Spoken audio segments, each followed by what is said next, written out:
Chapter 7 is about individual and group decision making. In Chapter 7, we will begin to distinguish between rational and non-rational decision making. We will discuss ethical decision making and consider evidence based on decision making and the use of analytics. From there, we will discuss our decision making styles and turn our focus to group decision making and problem solving techniques.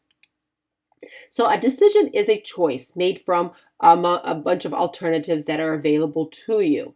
The decision making is a process of identifying and choosing alternative courses of action, which can be made rationally, but it often is non-rational. So this is the rational model of decision making, which is also known as the classical model. This explains how managers should make decisions.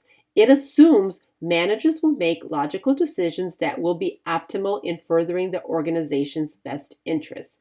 Typically, there are 4 stages associated with rational decision making. Stage 1 is to identify the problem or the opportunity. Determine the actual versus the desirable. In stage 2, we think up of alternative solutions. What are both the obvious and maybe some creative solutions. In stage 3, we evaluate alternatives and select a solution. We consider ethics, feasibility, and effectiveness of the solution.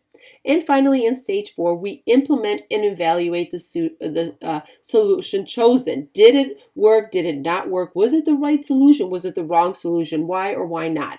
So for implementation to be successful, you need to do 2 things. You need to plan carefully, especially if reversing an action will be difficult. You need to make careful plans for implementation. Some decisions may require written plans. The other thing for an implementation to be successful is to be sensitive to those affected. So you need to consider how the people affected may feel about the change. Will it be inconvenienced, insecure? Will people be fearful? All of which can trigger resistance by employees. This is why it helps to give employees and customers latitude during a changeover in business practices or working arrangements. So what's wrong with this rational model? This rational model is perceptive, describing how managers ought to make decisions. It doesn't describe how managers actually make decisions. Indeed, the rational model makes some highly desirable assumptions that managers have complete information, they can make an unemotional analysis, and the best decision for the organization. We all know that these assumptions are unrealistic. So review this, and in your experience, do people really make decisions this way? So there are some common hindrances to perfectly rational decision making. This, for the first thing that on page 244 in our textbook, if we go to it, there are some, hindrances that we experience in this model that we might encounter. So first one is complexity. This is in figure 7.2. So the problems that need to be solved are often exceedingly complex and beyond understanding. So that could be a problem in planning effectively. Time and money. So there's not enough time or money to gather all the relevant information to make the right decision. Different cognitive capacities, values, skills, habits, and all that. Managers aren't all built the same way, of course, and we all have personal limitations and biases that can affect our judgment. So imperfect information. Managers have imperfect, maybe fragmentary information about the alternatives and their consequences. We have information overload. There's too much information for one person to process.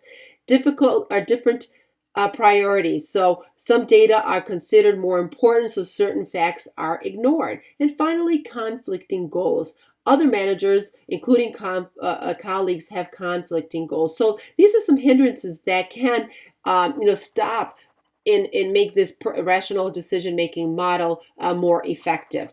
So the alternative to this is the non-rational decision-making, which we are discussing now.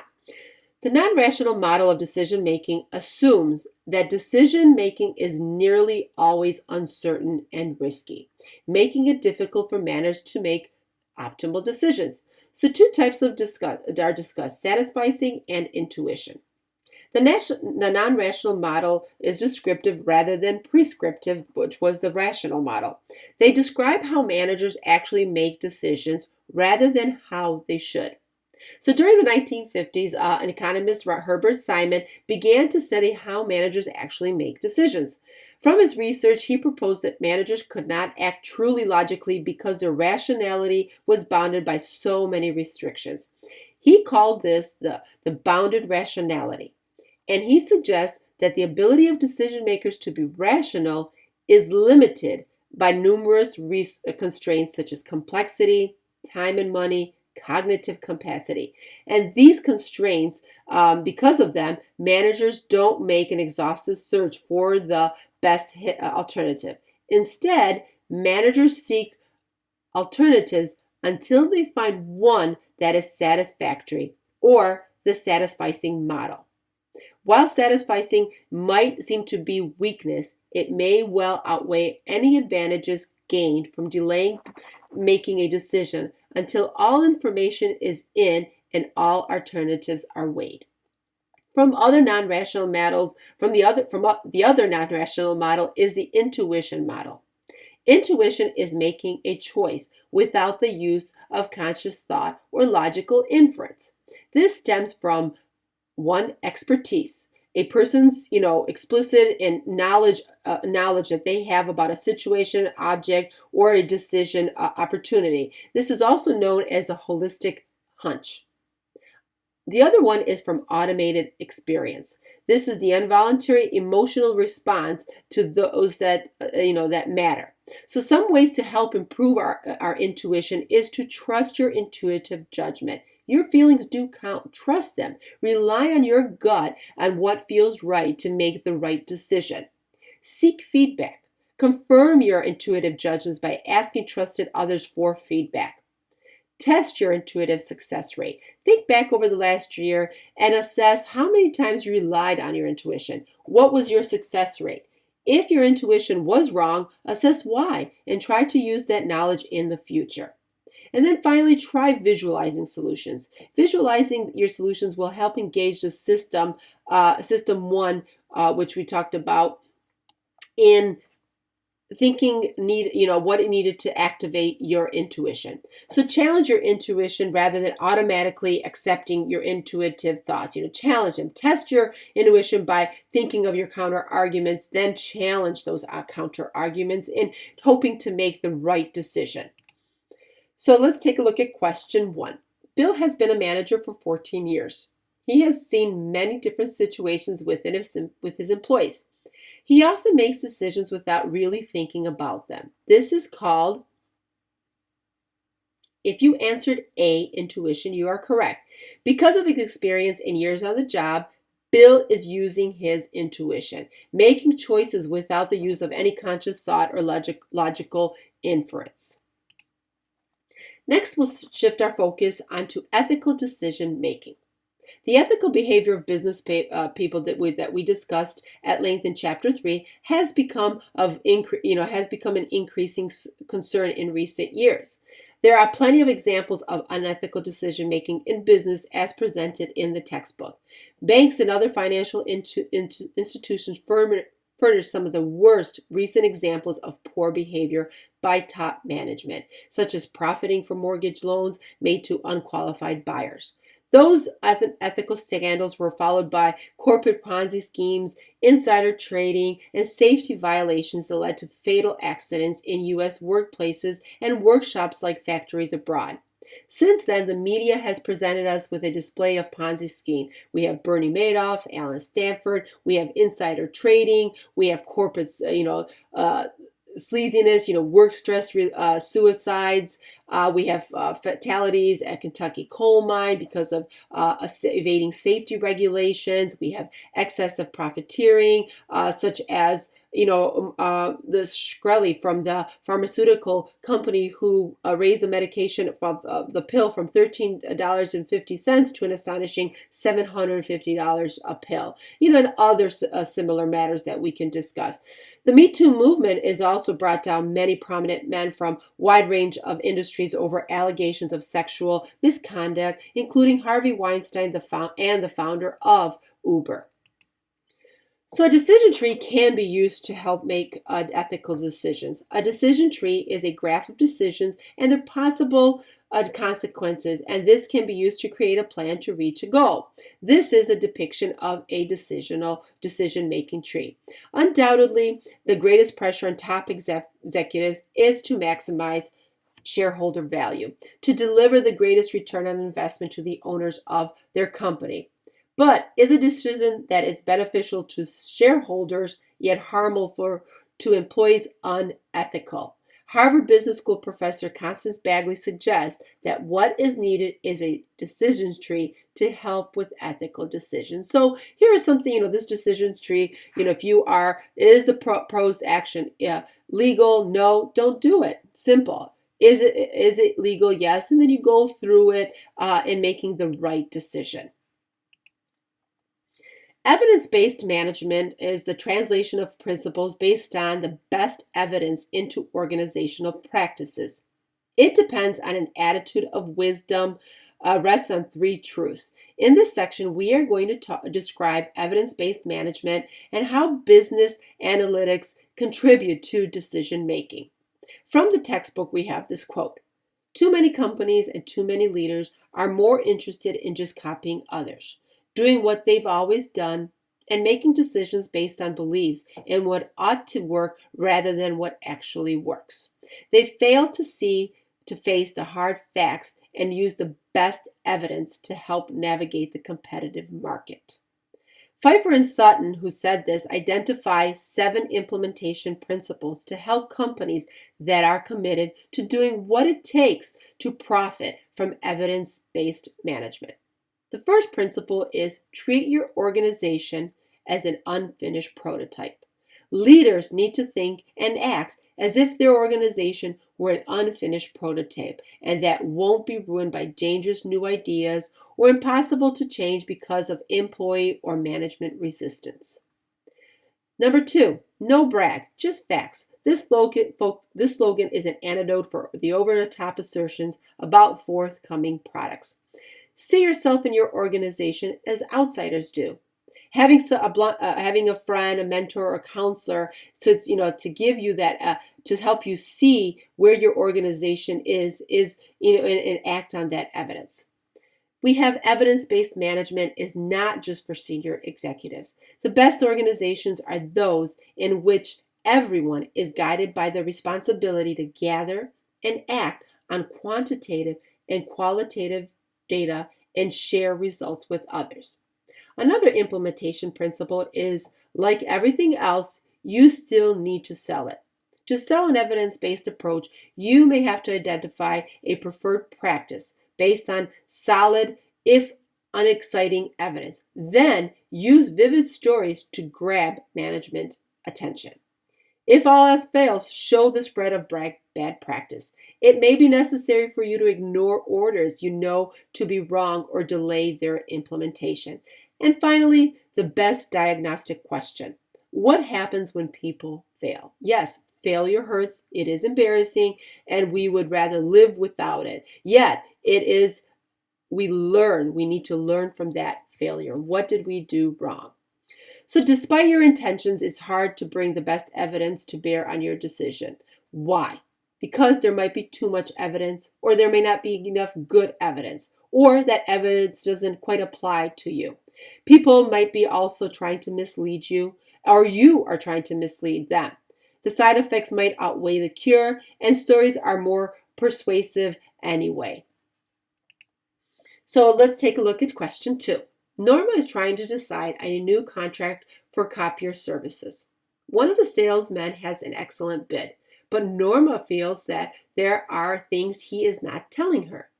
Why does this make it hard for her to use evidence-based decision making? If you answered C, You are correct. People are trying to mislead you. So the rationale is that it seems that one of the salespeople is bragging and that is not giving Norma all the facts that she needs. Therefore, Norma doesn't really have all the best evidence in order to make a good decision. So if we go back, to what we just discussed, this falls under that people are trying to mislead. Business analytics is a sophisticated form of business data analysis. Examples of this would be portfolio analysis and time series forecasts. Perhaps the purest application of evidence-based management is the use of analytics. So a couple people at Babson, Davenport and others at Babson College studied 32 organizations, and these two organizations made a commitment to quantitative, fact-based analysis, and they found three key attributes among the analytical competitors: the use of modeling, multiple applications, and support from top management. If we take a look at in our textbook, Analytics and Athletics, the Personal Money Ball, take a look at that, read it, and what did they rely on? So, they're relying on a resume, degree, years of experience, and what other quantifiable measures might we use instead, when we do hire college students. So take a look at that example in the text, how business analytics is used to help hire new graduates, and how is business analytics used to hire new employees or do something. So a recent study shows that the world's information will reach 40 zettabytes by 2020, which is a 50% growth over 2010 and equal to 57 times the number of grains of sands on the beaches in the worldwide. So this is huge. So because of this led to a concept known as big data. This is where storage of data is so vast that conventional database management systems cannot handle them. So very sophisticated analysis software and computing level hardware are required. Big data includes not only data in corporate databases, but also web browsing data trails, social networking communication, sensory data, and surveillance data. Big data analytics is the process of examining large amounts of data of a variety of types to uncover hidden patterns, unknown correlations, and other useful information. We use big data for analyzing consumer behavior to help us spur sales. We use it to improve hiring and personnel manager, track movie, music, TV, and reading data. To help advance our health and medicine, and aids in public policy. As students, we need to realize that big data is being collected and is used in many ways. And are you okay with this? When you go online, your data is being collected. When you use your loyalty card, data is being collected. In our textbook on page 256, Data, Hacking, and Privacy, Who is Stealing My Data? Just read this and then, think about all the recent attempts to breach security from Facebook to Google to Equifax to Capital One. Do you think that the risks to data are worth the potential gains from the widespread use of big data? Why or why not?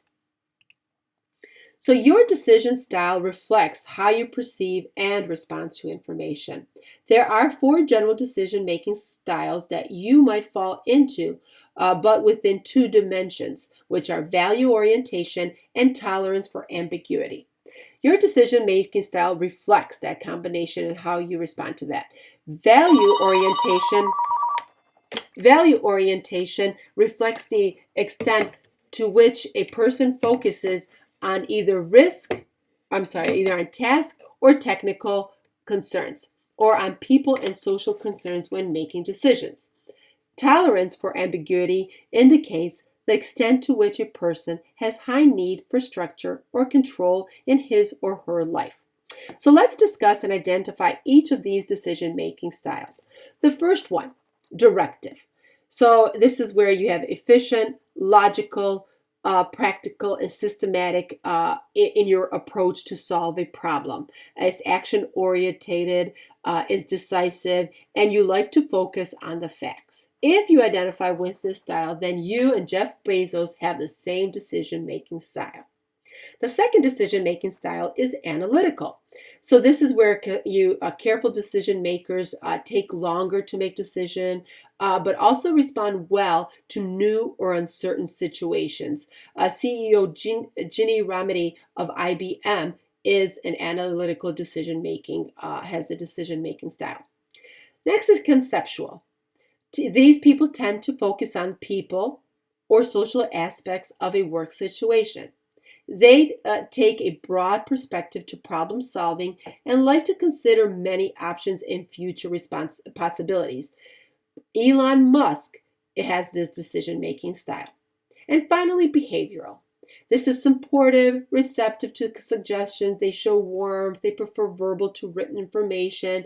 They tend to avoid conflict. Madeline Bell, the CEO of Children's Hospital in Philadelphia, has this decision-making style. So research shows that very few people have only one or a dominant decision-making style. So, after reading these and you're like, well, I'm sort of analytical. I'm also conceptual. So yeah, we don't have one dominant decision-making style. Rather, most managers have characteristics that fall into two or three styles. So studies show that decision-making styles vary across occupations, job levels, and country. There is not a best decision-making style that applies to all situations. However, by having knowledge of your decision-making style, it helps you in the ways that are presented here. It helps you understand yourself and facilitate self-improvement. It can increase your ability to influence others by being aware of your style and their style. And it gives you awareness of how people can take the same information and yet arrive at different decisions.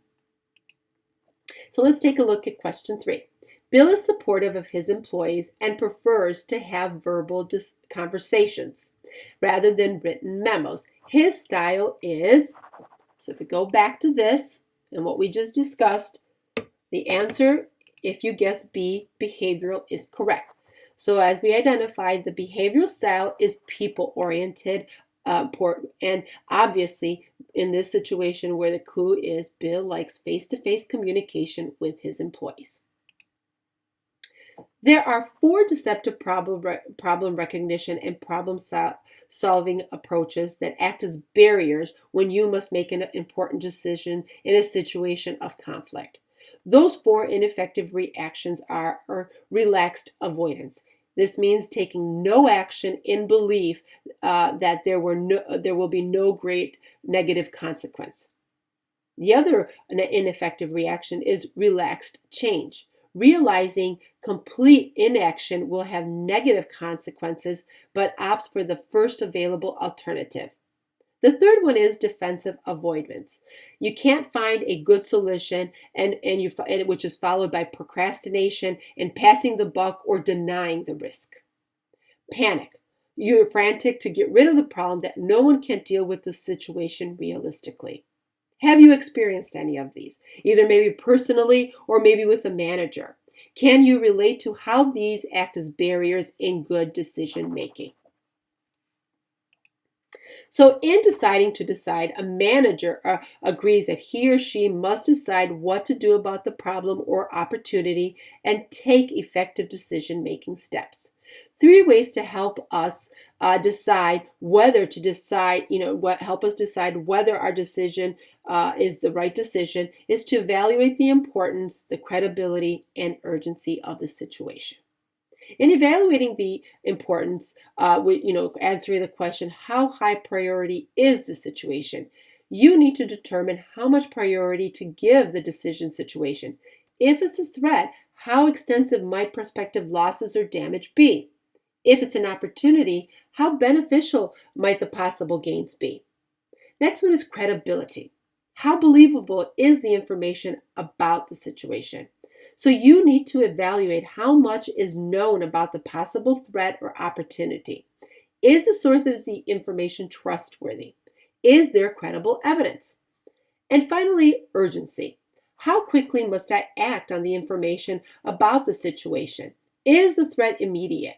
Will the window of opportunity stay open long?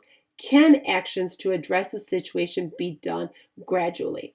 So these are three ways to help us, these three questions in helping us decide whether, how the problem in making an effective reaction. Managers should also be aware of 9 common decision-making biases, also called heuristics, that simplify the process of making decisions.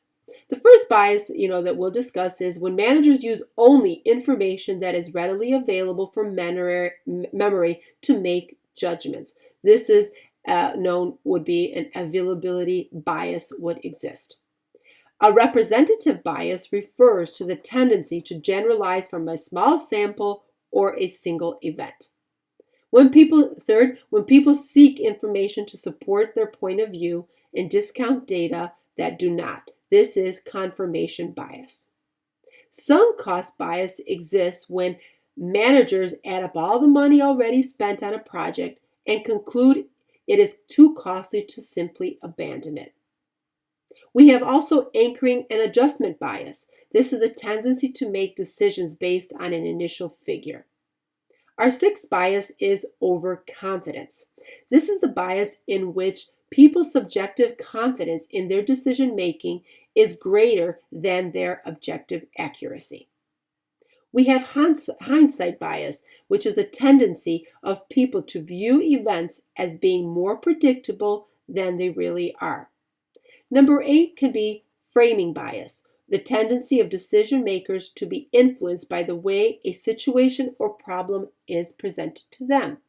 And the 9th common bias in decision making is escalation of commitment bias. And this occurs when decision makers increase their commitment to a project despite negative information about it. So a report by Accenture calls AI, or artificial intelligence, a new factor of prediction, alongside the traditional factors of labor, capital, entrepreneurship, and natural resources. They predict that by 2013, AI will boost labor productivity up to 40% and double economic growth. So Artificial intelligence is the potential of devices such as robots, drones, and even home appliances to make their own decisions and act independently of human oversight and direction. They could aid in reducing decision-making biases. Valuable applications of where AI could aid in human decision making, evaluating models and simulations to make predictions would be in your driverless cars, your medicine, and marketing and pricing strategies. So think about what are some cons of AI or pros of AI in the future of business. How could artificial intelligence affect your career? What are some potential downfalls that AI is creating in society? Again, what are some pros and cons? And the textbook gives us several thought-provoking examples that could benefit you in future decisions and your career. Finally, we are going to discuss and outline the basics of group decision making. Group decision making has 5 potential advantages and 4 potential disadvantages. Using a group to make a decision offers 5 possible advantages. For these benefits to happen, however, the group must be made up of diverse participants, not just people who all think the same way. So some examples of group decision making are some advantages of group decision making is the greater pool of knowledge. If one person doesn't know the answer or have the knowledge, another might. We have different perspectives. We are able to see the problem from different angles. We have intellectual stimulation. Brainstorming and more creativity will happen with more people than with just one person. We have better understanding of decision rationale and discuss the pros and cons leading up to the final decision. And we have deeper commitment to the decision because you are part of a group and you want to see the action implemented. However, there are disadvantages to group decision making. Few people dominate or intimidate. Sometimes a handful of people will talk the longest and the loudest, and the rest of the group will simply give in. Or one individual, such as a strong leader, will exert, just a proportionate influence. It's sometimes maybe intimidation, and this cuts down on the variety of ideas. We have satisficing, the good enough decision. Because most people would rather cut a meeting short, the tendency is to seek a decision that is good enough rather than to push on to pursue the best solution. Satisficing can occur because groups may have limited time, they have they lack the right kind of information, or are unable to handle large amounts of information. And finally, another final disadvantage is group goal displacement. Other issues may arise, but although the primary task of the meeting may be to solve a particular problem, other considerations may rise to the fore, as such as rivals trying to win an argument. If you've ever been in a group, you have probably been prone to groupthink. And groupthink occurs when group members strive to agree for the sake of unanimity and thus avoid accurately assessing the decision situation. Here, the positive team spirit of the group actually works against sound judgment. So you are suffering from groupthink if you have the following symptoms: a sense of invulnerability. The group members have the illusion that nothing can go wrong, breeding excessive optimism and risk-taking. They may also be so assured of the rightness of their actions that they ignore the ethical implications. Rationalization. Rationalization protects the pet assumptions underlying the group's decision from critical questions. A groupthink a symptom is also an illusion of unanimity and peer pressure. The illusion, that another way of saying that the group member's silence is interpreted as consent. If people do disagree, peer pressure leads others to question the loyalty. Or the wisdom of crowds. Groupthink's pressure to conform often leads to members with different ideas to censor themselves, the opposite of collective wisdom.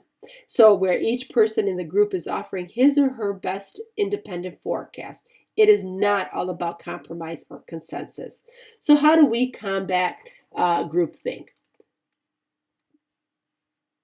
Think about that, and if you have been a victim of this, how have you combated? So one way is to allow criticism and allow other perspectives. So if you are a manager deliberating whether to call a meeting or for group input, there are 4 characteristics of groups to be aware of. They are, less efficient. So groups take longer to make a decision. Their size affects optimal decision making. So the optimal group size should be 5 to 7 people. And odd numbers are the best. They may be too confident in their judgment and choices, and knowledge counts. When group members know a good deal about the issue, decision making is higher. So when you, as a manager, when you want to call a meeting, think about these characteristics. Groups to make a decision. If larger than 7 people, the decision to make the time it makes to make a decision will take longer. And what are knowledge? Who are these people that are going to be in your group? So using groups to make decisions requires a consensus. Occurs when members are able to express their opinions and reach agreements to support the final decision. One management expert offers the following do's and don'ts for achieving consensus. Do use active listening skills. Involve as many members as possible. Seek out the reasons behind arguments. Dig for the facts. One of the don'ts is avoid log rolling and horse trading. I'll support your pet project if you'll support mine. Avoid making an agreement simply to keep relations amicable and not rock the boat. Finally, don't try to achieve consensus by putting questions to a vote. This will only split the group into winners and losers and create bad feelings among them later. Another way that we can problem solve is brainstorming. Brainstorming is a technique used to help groups generate multiple ideas and alternatives for solving a problem. So there are 7 rules of brainstorming suggested by IDEO, a product design company. First, brainstorming is, like we said, is a technique used to help groups generate multiple ideas. Page 269 in our textbook, table 7.4, identifies some rules for brainstorming. First one is defer judgment. Don't criticize during the initial stage of idea generation. Build on the ideas of others. Encourage participants to extend others' ideas by avoiding buts and using ands. Encourage wild ideas. The wilder the idea, the better. Go for quality over quantity over quality. Focusing on quantity encourages people to think beyond their favorite ideas. And be visual. Use different colored pens to write on big sheets or flip charts, whiteboards, and all of that you put on the wall to help brainstorm ideas. And have one conversation at a time. The ground rules are no interruptions of another person, no dismissing of someone's ideas, no disrespect or rudeness. So other group problem-solving techniques can be playing devil's advocate. Assign someone the role of the critic. This will help uncover and air all possible objections. Use the dialectic method. You identify a truth or a thesis. Explore opposite positions or antithesis. Structure dialogue or debate. So review of recent decisions to identify future improvements. Help evaluate after the fact. What could have been done better or differently. Record insights for future decision making. This is all, once you have this decision and you've gone through this process, review what decision has been made and how can it be improved for the future, evaluating the facts that you have, what could you have done better or differently, and, record all of this to help you in future decision making. This concludes Chapter 7.